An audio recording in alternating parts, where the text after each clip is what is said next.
Assalamualaikum warahmatullahi wabarakatuh. Perkenalkan, nama saya Fim Bernica dengan NVM C1C021128 dari Prodi Akuntansi kelas D. Baiklah, di video kali ini saya akan menjelaskan tentang recording proses.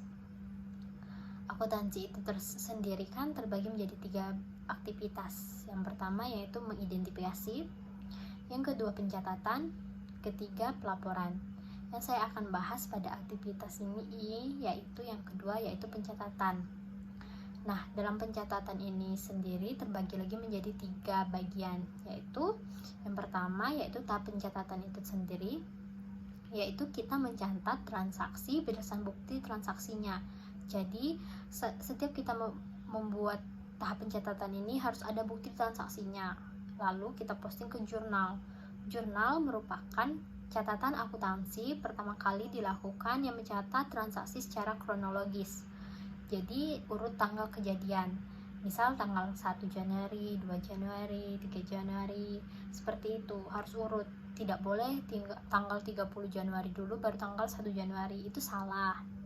Nah, jurnal itu terdiri dari jurnal umum dan jurnal khusus.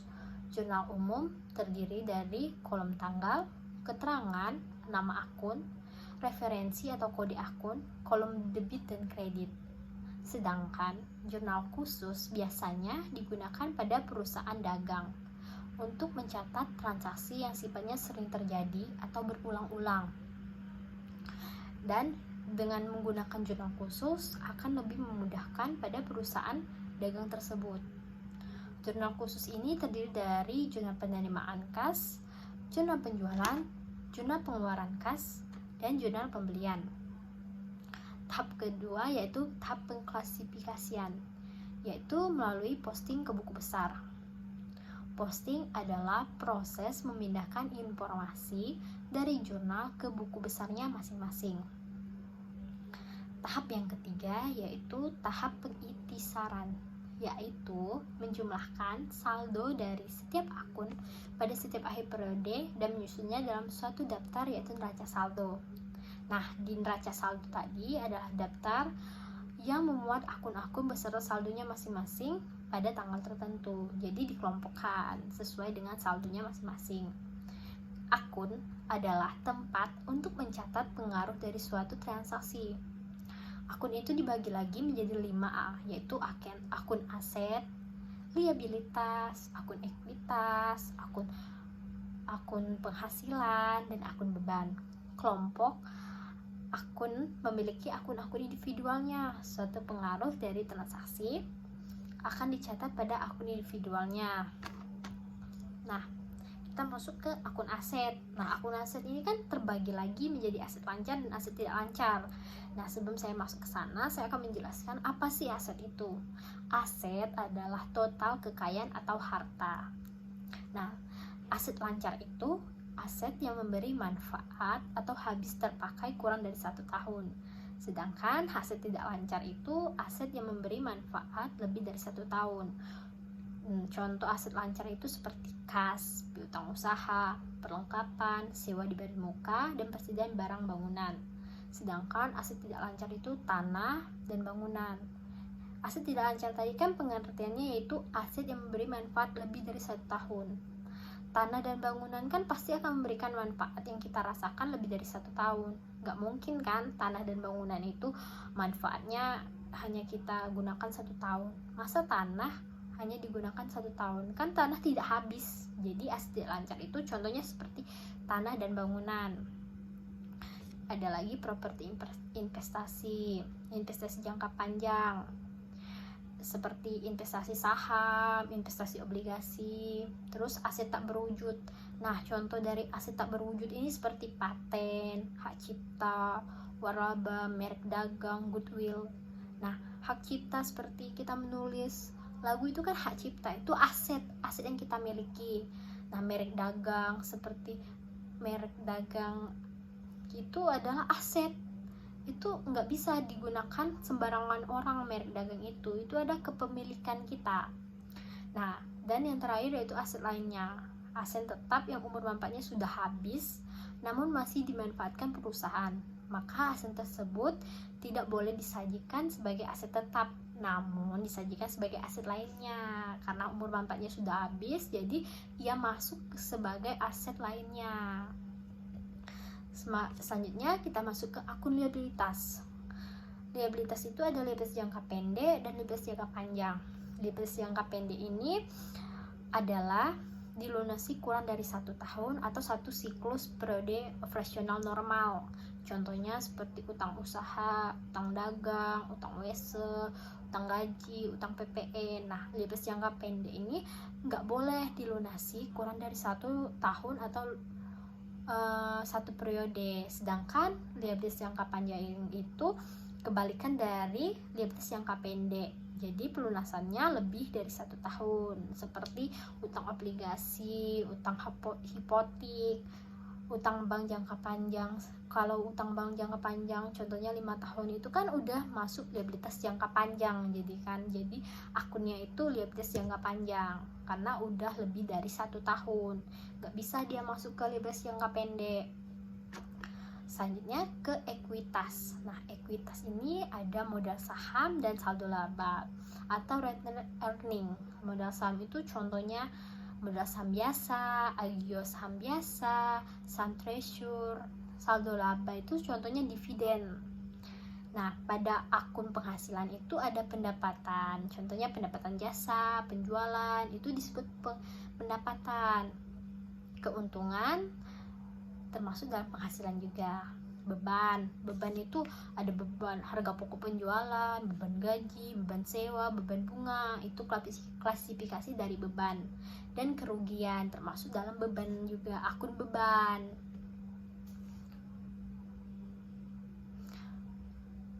Nah, saya akan memberikan contoh. Kan ada suatu perusahaan percetakan membeli laptop dengan nilai 5.000 secara tunai. Maka transaksi ini akan dicatat pada akun-akun yang terpengaruh, yaitu akun peralatan. Karena laptop kan peralatan adalah bagian dari peralatan, dan akun cash karena perusahaan membeli secara tunai, uangnya kan cash. Jadi termasuk akun cash. Nah, bentuk paling sederhana dari akun ada seperti huruf T, itu yang paling sederhana. Jadi setiap akun mempunyai 2 sisi kiri dan sisi kiri itu debit dan sisi kanan itu kredit.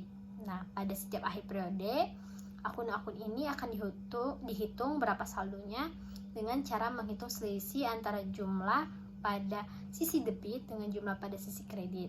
Nah, misalnya jika akun kas jumlah sisi debitnya 100 dan jumlah sisi kredit 80, maka akun kas itu bersaldo di debit sebesar 20. Kenapa di debit? Karena kan lebih besar tuh akun di debit, kreditnya cuma 80, jadi saldonya itu di debit senilai 20. Kita masuk ke sistem pembukuan berpasang atau biasa disebut dengan double entry system. Nah, double entry system itu setiap transaksi keuangannya itu terjadi akan dicatat dengan setidaknya melibatkan 2 akun, masih di akun akun debit dan kredit. Dan yang kedua, setelah transaksi dicatat dalam jumlah, maka jumlah debit dan kreditnya harus sama atau balance, biasanya disebut balance. Nah, balance aja atau sama itu belum tentu benar, apalagi nggak balance, pasti salah. Nah, aturan debit dan kredit itu persamaan dasar akuntansi yang berlaku dalam praktik bisnis kan, yaitu aset sama dengan liabilitas plus ekuitas. Jadi nggak bisa diganggu gugat, itu persamaan dasar akuntansi. Nah, aset berada pada sisi kiri kan, maka hampir seluruh akun aset memiliki saldo normal debit, karena ada beberapa akun kelompok aset yang memiliki saldo normal kredit yang akumulasi penyusutannya dan cadangan piutangnya tidak tertagih. Nah, sedangkan akun liabilitas dan ekuitas itu berada di sisi kanan, sehingga saldo normalnya itu kredit, dan akun kelompok ekuitas sebagian besar memiliki saldo normal kredit, kecuali ada juga yang di debit, contohnya itu seperti dividen dan akun treasure atau saham treasure yang bersaldo normal di debit. Nah, saldo normal suatu akun itu bisa bersaldo debit dan kredit kan. Jadi saldo nomor ini akan merujuk pada setiap penambahan. Artinya, jika akun kas yang merupakan aset perusahaan memiliki saldo nomor debit, maka ketika terjadi transaksi yang mengakibatkan kas perusahaan bertambah, maka akun kas akan dicatat pada jurnal pada posisi debit. Nah, sedangkan jika terjadi transaksi yang mengakibatkan kas perusahaan berkurang, maka kas akan dicatat pada jurnal posisi kredit. Selanjutnya, setelah mencatat tadi, kita mencatat transaksi ke dalam jurnal.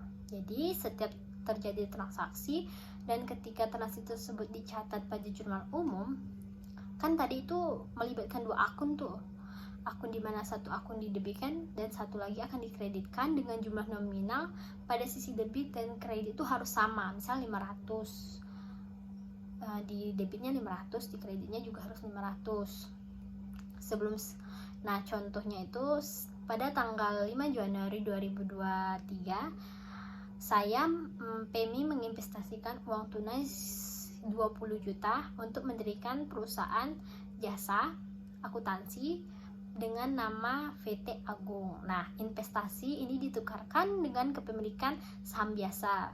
Berdasarkan transaksi tersebut, maka PT Agung memperoleh aset berupa uang tunai karena saya kan menginvestasikan 20 juta. Jadi artinya aset perusahaan berupa kas bertambah 20 juta ya. Dan karena investasi ini ditukarkan dengan kepemilikan saham, maka ekuitas PT Agung ini berupa modal saham biasa atau share capital ordinary bertambah sebesar 20 juta.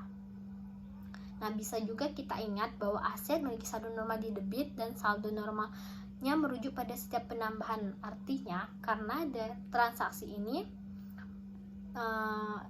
contohnya keterangannya itu cashnya itu di debitnya 20 juta, sedangkan share capital ordinary-nya di kredit. Selanjutnya, setelah mencatat dari buku jurnal tadi, kita posting ke buku besar. Setelah transaksi tersebut dicatat dalam jurnal, maka akan dilanjutkan dengan memposting ke buku besar. Nah, setiap akun memiliki buku besarnya masing-masing. Artinya akun kas itu memiliki buku besar kas, akun piutang memiliki buku besar piutang. Akun-akun tertentu seperti piutang dan utang memiliki buku besar pembantu. Misalnya contohnya itu buku pembantu piutang, merupakan catatan yang merinci piutang yang memiliki perusahaan terhadap setiap pelanggan.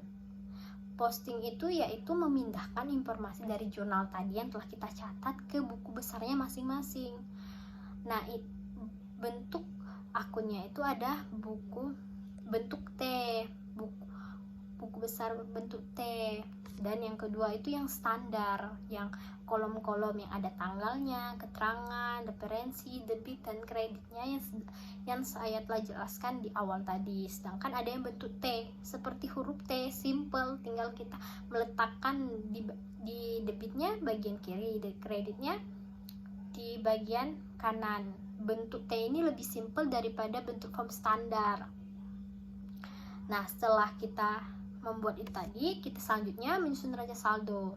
Setelah seluruh transaksi keuangan terjadi dalam satu periode dicatat pada jurnal dan diposting ke buku besar, maka langkah selanjutnya adalah menghitung saldo dari setiap akun dengan cara menghitung selisih antara jumlah pada sisi debit dan jumlah pada sisi kredit dan mendapatkan saldo tersebut pada sisi yang lebih besar. Jadi yang lebih besar misalnya di akun debit, nah debit, jadi sisanya tadi akunnya itu di bagian debit. Nah, dalam kita menyusun neraca saldo itu pasti ada kesalahan-kesalahan yang kita lakukan. Contohnya ada transaksi yang tidak terjurnal dan suatu transaksi yang setelah dijurnal dengan benar namun tidak diposting ke buku besar. Ada transaksi yang diposting 2 kali. Dan kesalahan dalam perhitungan, misalnya salah jumlah. Nah, siklus akuntansi, baiklah itu yang saya jelaskan tentang recording proses.